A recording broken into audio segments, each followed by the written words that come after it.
Good morning, everyone. Thank you for tuning in to the Pink Cloud Frequency. I am your host, Brianna Wynn. Today, I want to talk with you about getting started. Because what if alcohol isn't just costing you money?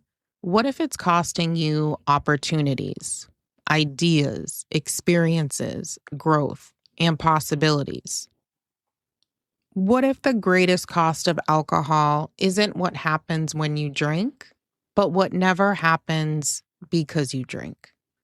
One of the biggest things I've noticed in my alcohol free life is that I started doing more.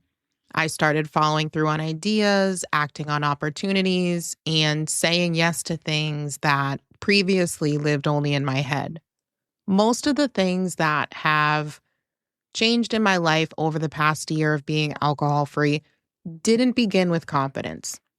They began with a decision to start before I felt ready, which is important because I think many of us spend far more time thinking about what we want to do rather than actually doing it. We consider, we plan, we research, we wait. And while we're waiting, life is passing us by. Delay may feel harmless because nothing bad appears to happen on the outset. You don't launch the business. You don't apply for the job. You don't do the renovations to your home. You don't write the book. You don't sign up for the class. Life simply goes on. But every day you delay, you are paying a cost. You just don't see the invoice yet. You can see the cost of starting something. Starting costs time, it costs effort, it costs money. It may cost your sense of comfort and certainty. It may require you to wake up earlier or to stay up later at night. It may require you to learn new skills, to be bad at something for a while. Starting may require you to reorganize your schedule, to make sacrifices. Because those costs are visible to you, they feel real. You are not quite ready to absorb those costs. So you tell yourself you'll start when you have more time, more money, more confidence, more certainty. Then what happens? You continue to delay. The cost of not starting is invisible. And because it's invisible, you rarely calculate it. You don't add up the cost of the opportunities you never pursue, or the skills you never develop, or the confidence that you don't build. You're not calculating the experiences you never have or the version of yourself that you never become. None of that shows up on a bill. Yet those are the most expensive costs of your lifetime. So if the cost of staying the same is so high, why do you continue to delay? Why stay stuck in the consideration phase if you already know what you want? More often than not, women are delaying because of an underlying fear. Fear of failure. What if it doesn't work? Fear of judgment. What will people think? Fear of uncertainty. What if you don't know what you're doing? Fear of changing your identity. What if you outgrow the version of yourself everyone knows you as? Even fear of success. What if it does work and your life changes? What if you discover what you're actually capable of? Because then you can no longer hide behind your own potential. If you have any of these fears, I want you to know that there is nothing wrong with you. This is completely normal. The reason so many women struggle to start is because our brains are wired to protect us from uncertainty. Our brains are designed to keep us safe, not fulfilled. There's a psychological concept known as the status quo bias. Human beings prefer familiar discomfort over unfamiliar possibility, even when the familiar thing isn't serving us. Alcohol becomes part of that familiarity. It's predictable, it's comforting, even when it keeps you stuck. Alcohol doesn't necessarily destroy your ambition, but it distracts you from it. It delays it. It makes tomorrow feel acceptable. Then tomorrow becomes next week. Next week becomes next month. Next month becomes next year. Alcohol isn't stopping you from considering the possibilities in your life, but it's making you delay all of those possibilities. You may have an idea or a goal or a dream or be curious about something, but instead of acting on it, you drink. Not necessarily consciously, but your drinking is going to inevitably postpone the pursuit. Let's say you have an idea. So you take some initial steps. You spend an hour or two doing some research while you're drinking a glass of wine. You book a consult call. You tell your friends about it. It starts to feel like you are moving towards something.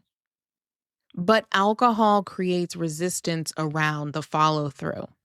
The next morning you wake up, you're a little more tired, a little less motivated, a little less decisive, a little less willing to do the uncomfortable work required to move forward. So instead of taking the next step, you postpone it. And because human beings are incredibly good at justifying delay, you will create very reasonable excuses. You'll start when things calm down. You'll start after the holidays. You'll start when you have more time. You'll start when your finances are more stable. You'll start when you're more confident. Confidence rarely comes before action. Confidence comes from the action. For me, this showed up shortly after quitting drinking. I knew I wanted to start a podcast, but I delayed. First, it was, should I really do this? Then it was, what's the best microphone to buy? What should the logo look like? What should the name of the podcast be? Months passed by. I agonized over logos. I agonized over the little details. Eventually, I did buy the microphone and headphones and everything else I needed, but I delayed some more. Then I went to a podcasting event in Orlando. Then I delayed some more, which is important to note because the obstacle wasn't information or resources. I had the knowledge from the conference. I had the setup to be able to move forward. But the delay was my mindset, the fear, the lack of confidence. I wasn't trusting myself enough to take that full step forward. What finally helped me was getting out of my own head, letting go of the stories about what if, and realizing this isn't going to just happen. If I want it to happen, I have to do something about it. I can have the microphone, the information, the resources, but what does it matter if I don't do anything with it? At the end of January, I attended an online conference, which finally helped me get out of my head and get into the action phase. So on February 3rd, I published the first episode. Actually, I published 5 episodes. But right before that, I had absolutely no idea how to use the recording software. Then once I figured it out, I couldn't figure out how to upload the episodes. I had to learn how to host a podcast. I had to learn what an RSS feed was and how to distribute it. It took me a day or two just to get everything connected correctly. And what would have happened if I had waited until I knew how to do all of those things? I never would have started because I didn't learn those things before I started. I learned them because I started. Today, 30 episodes later, I cringe listening to episode 1. I think it's terrible. But that is the point. If I had waited until I was good enough, episode 30 would never exist today. Because competence comes after action, not before. It's created through repetition. And competence is created through evidence. If you're waiting around for either of those things, you have to realize that life doesn't work that way. You will build the belief in yourself through action. And once you have that belief, you will influence the other outcomes in your life. Every time you follow through, you learn something new, you practice a new skill, you improve, you create, you strengthen your belief in yourself. But alcohol weakens it because alcohol is what is interrupting your consistency and your follow through. Yet that consistency and follow through is what builds your belief system. Once you start something, you learn, you adapt, you improve, you discover strengths you didn't know you had. You develop skills you didn't previously possess. You become someone new. Nobody begins as an expert. You become an expert through practice. The evidence is created through action. For me, it was the podcast that became evidence. Yes, I did delay, but years ago, I had conversations with friends about starting a podcast. And that's the difference. All I did was have conversations. Oh, this is a great idea. That's a great idea. But those ideas lived separately from me. I had a ton of ideas I never embarked on. I had to quit drinking to actually start getting clear on those ideas and goals and take the initial steps forward.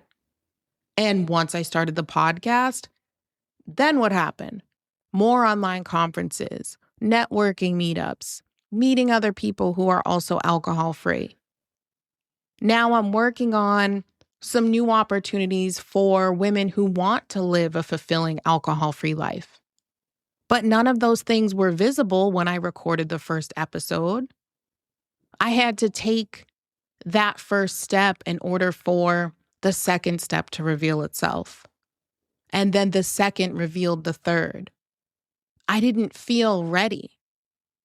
But growth requires us to be seen before we feel ready. I recall a quote. I saw it on social media, someone posted, and it said, "Embarrassment is the cost of entry."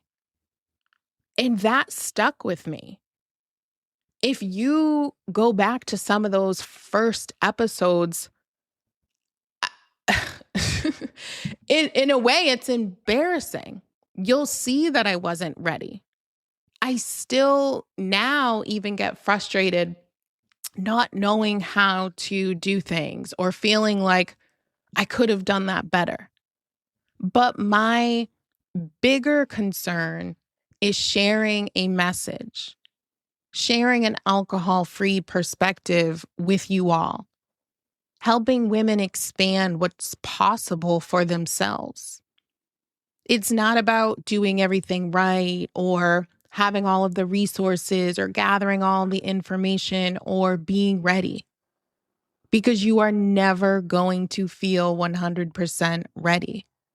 If you are waiting to feel ready, you are going to be waiting forever. And every time you delay, you're not just postponing the goal, you are postponing the person you could become through pursuing it. Once you stop drinking, your world is going to open up for you, just like my world opened up for me when I stopped drinking. That is one of the greatest gifts of alcohol-free living. You begin to ask different questions. Instead of, can you do this? It's, what else is possible? Instead of, who are you today? It becomes, who could you be 12 months from now? Alcohol-free living doesn't magically create opportunities. This is where many women get stuck. We have the ideas. We know what we want, but we are so used to putting others first that we put ourselves last. And the reality is, the needle doesn't move forward on its own. Pieces can't fall into place if we're not moving. You can have 1,000 ideas, goals, desires, but having them on their own is pointless. It leaves you living in an illusion.